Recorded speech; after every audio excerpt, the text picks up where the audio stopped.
Dito na ang prinsesa kong maganda! Uy! Nako, parang ang tagal-tagal niyong hindi nagkita, ha?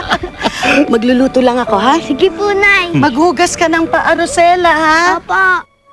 Saan namang nanggaling? Sinamahan ko po si Inay doon sa kakahuyan. Ay, halika, Tay. May papakita ako sa'yo. Ito, Tayo. Ginawa ko po to. Naikwento na kasi ng inay mo yung tungkol sa alamat, ha? Opo, ang ganda-ganda nga po nung kunento ni Inay, eh. Nung nililigawan ko pa siya, madalas na niyang ikwento sa akin yan.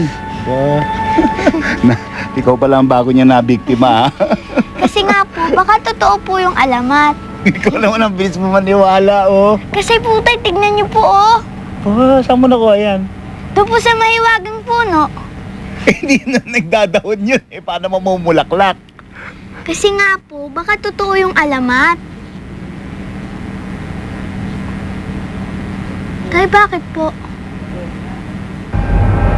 I'm afraid your daughter has a rare skin disease. Epidermodysplasia verruciformis ang tawag dito. Ano po uli yan? Carlos, kakaibang sakit sa balat yun. Paano mo nalaman? Nagkaroon ng ganyan ng tita ko, eh. Nakita ko kung paano siya naghirap at nagdusa. At tapos kumalat yung sakit niya sa balat. At kinamuhian siya ng mga tao dahil sa sakit niyang yun. Ayoko mangyari yun sa anak natin. Inay.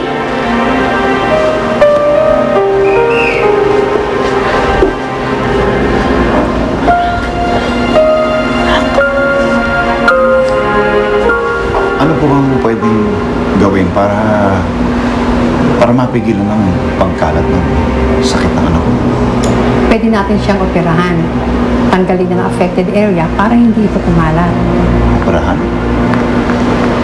Pero kakailanganin ng malaking halaga.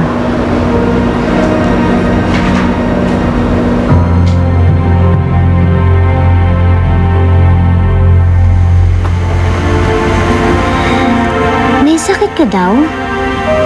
Oo, Marla. Patingin nga. Marla! Ano ka ba? Baka mahawa ka sa kanya. Hindi naman daw po nakakahawa yung sakit ko, Tita Divina. Kahit paano. Pero kuya, hindi yun ang pag-usapan natin. Ano bang napag-usapan natin? Wala naman, di ba? Ang sabi mo, pag nabenta na yung lupain natin, paghahatian natin yung pera. Eh, nagamit ko nga yung pera. Nag-invest ako sa mga mamahaling paintings. Malaking kikitain natin nun pagdating ng araw. Pero kuya, ngayon namin kailangan ng pera, eh. Huwag kang makialam sa usapan naming magkapatid. Kuya, may sakit ang anak namin. Kailangan niya magpagamot, kailangan namin ng pera. Gumawa kayo ng paraan. Bakit pa yung pinagbentahan ng lupa ang pinag-iinitan ninyong dalawa? Kaya hindi kayo maasenso, eh. Wala kayong diskarte. Hindi ka na nga. Kakainit ng ulo tong dalawang to. Niloloko ka lang ng kapatid mo, Carlos.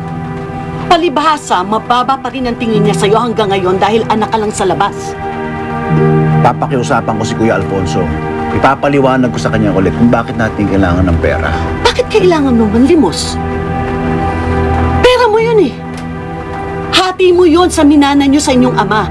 May karapatan ka doon. Elena! Hindi lang sarili natin ang iniisip natin, Carlos. Kapakanan at kinabukas ng ating anak. Ngayon, kung hindi ka kikilos, ako ang kikilos.